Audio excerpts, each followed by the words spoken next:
అందరికీ నమస్కారం. Welcome to మనం టీవీ. నేను మీ పవన్ బేస్వాడ. మనతో పాటు senior journalist doctor Bharat Reddy గారు ఉన్నారు.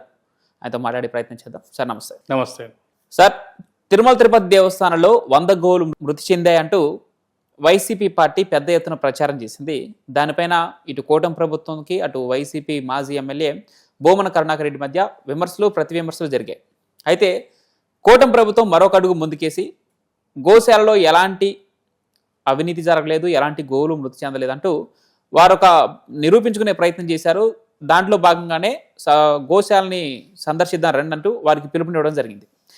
అయితే ఇక్కడ పోలీసులు కూడా మీరు శాంతియుతంగా వచ్చి చూసి వెళ్ళిపోనంటూ ఎస్పీ ఒక ప్రకటన చేయడం జరిగింది. కానీ మరొక పక్క అసలు విమర్శలు గుప్పించినటువంటి ఒక వ్యక్తి ఆ బోమన కరుణాకర్ రెడ్డి, వైసీపీ మాజీ ఎమ్మెల్యే, తాను మాత్రం తనని హౌస్ అరెస్ట్ చేశారని, తను విమర్శించినటువంటి ఆ మాట మీద నిలబడకుండా ఈరోజు గోశాలకు రాకుండా రోడ్డు పైన వారి వైసీపీ నేతలను వేసుకొని రోడ్డు పైన బైఠాయించడం ఇప్పటికే మనందరం చూసాం. ఇక్కడ రోజా గారు, మాజీ మంత్రి రోజా చేసినటువంటి కొన్ని వ్యాఖ్యలు తీవ్ర దుమారం చెప్తున్నాయి. ఆమె ఒక మహిళగా ఉండి కూటమి నేతల్ని ఆడంగుల్లాగా అని సంబోధించడం ఎంతవరకు కరెక్ట్? అసలు వారు వెళ్తే గోశాలకు గుంపుగా వెళ్తామే తప్ప ఓన్లీ బోమన మాత్రం వెళ్ళరంటూ వాళ్ళు తీసుకున్నటువంటి ఆ స్టాండ్ ఎంతవరకు కరెక్ట్? ఈ వ్యవహారం మొత్తం పైన మీ విశ్లేషణ ఏంటి సార్?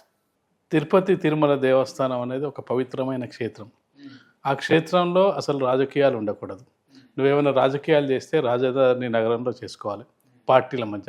అది చిలికి గాలవానగా ఏమైంది, ఇప్పుడు తిరుపతి తిరుమలకు చేరింది ఆ రాజకీయ ఇరు పార్టీల మధ్య రాజకీయ గొడవ అనేది.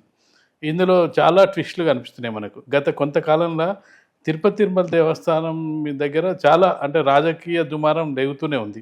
లడ్డు వ్యవహారం దగ్గర నుంచి మొదలుకుంటే, కల్తీ లడ్డు దగ్గర నుంచి మొదలు పెట్టుకుంటే ఏదో ఒక గందరగోళం గొడవ జరుగుతుంది. దీనివల్ల అసలు ఆంధ్రప్రదేశ్ ప్రజలు కానీ ప్రభుత్వం కానీ వైసీపీ నాయకులు కూడా గుర్తించాల్సింది ఏంటంటే, ఒక తిరుపతి తిరుమల దేవస్థానానికి ఉన్న ప్రాశస్తం తగ్గుద్ది.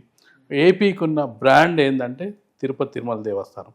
ఒక తెలుగు ప్రజలే కాకుండా దేశంలోని ప్రతి వ్యక్తి కూడా తిరుపతి తిరుమలని సందర్శిస్తారు.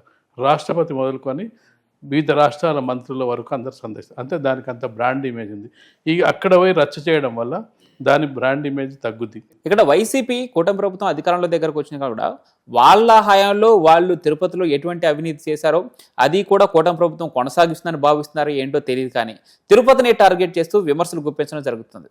ఎందుకంటే గోవుల మృతి దగ్గర నుంచి, లేదంటే మొన్న ఎవరో ప్రధాన ద్వారం దాకా చెప్పులు వేసుకెళ్లారని చెప్పి ప్రచారం చేయడం, కానీ ఇవన్నీ చూస్తుంటే తిరుపతి టార్గెట్గానే ఎందుకు వెళ్తుంది అనే ఒక అంశం అడిగినప్పుడు, ఇక్కడ ఎక్కువ మంది తిరుపతితో కొంత సెంటిమెంటల్గా కొన్ని మనోభావాలు ముడిపడి ఉంటాయి. వాటిని దెబ్బతీస్తే ఇక్కడ ఏదైతే లా అండ్ ఆర్డర్ ప్రాబ్లం సృష్టించవచ్చు అనే ఒక ఊహతోనే అదే మాస్టర్ ప్లాన్తోనే ముందుకు వెళ్తుందని అది తేటతెల్లమవుతుంది.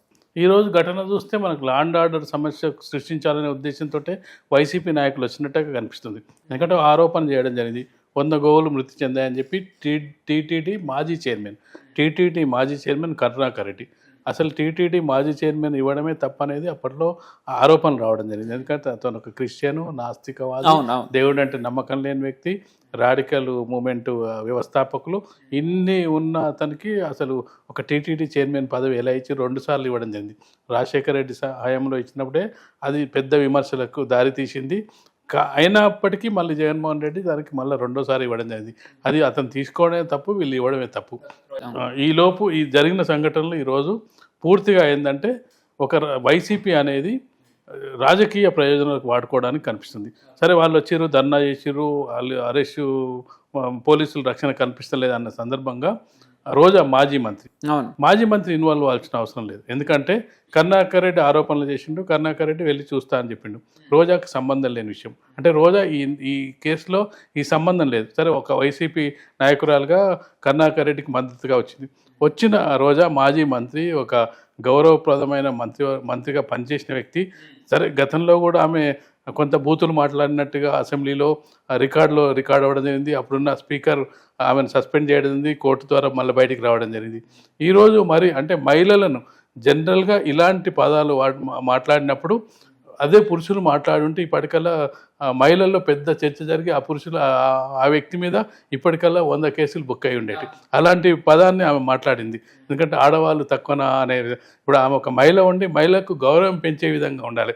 గతంలో మంత్రిగా పనిచేసిన వ్యక్తి ఆ ఆడంగులు అనే మాటను మాట్లాడడం అనేది తీవ్ర దుమారం లేపే అంశం. ఇది చర్చనీయాంశంగా మారే అవకాశం ఉంటుంది.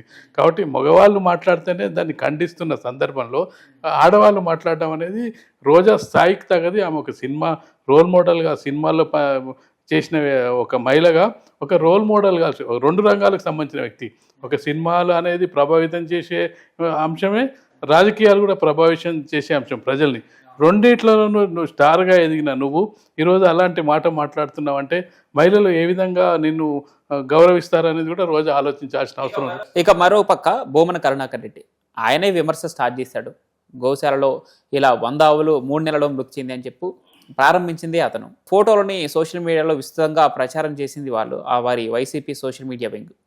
మరి ఆయనే విమర్శ చేసి ఈరోజు కూటమి ప్రభుత్వ ప్రజాప్రతినిధి ఎవరైతే పిలుపునిచ్చారో అక్కడికి వెళ్లకుండా వెన్నుచూపటం, మరి దీన్ని ఎలా చూడాలి, ఆయన ఎందుకు విమర్శ చేశాడు, దాని మీద స్టాండ్ తీసుకుపోవడానికి కారణాలు ఏమనుకోవచ్చు? మనం ముందుగా అనుకున్నాం కదా, అంటే ఒక రాజకీయ విన్యాసాల కోసం చేస్తున్న చర్చగా కనిపిస్తుంది.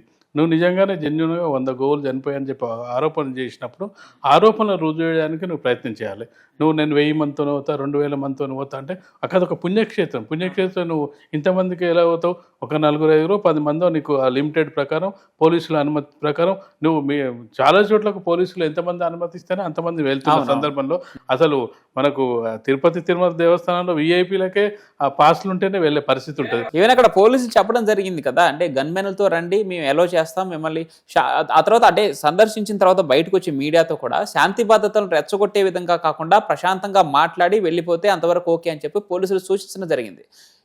ఈ టైంలోనే ఎస్పీ హర్షవర్ధన్ ఒక కీలక ప్రకటన చేయడం జరిగింది.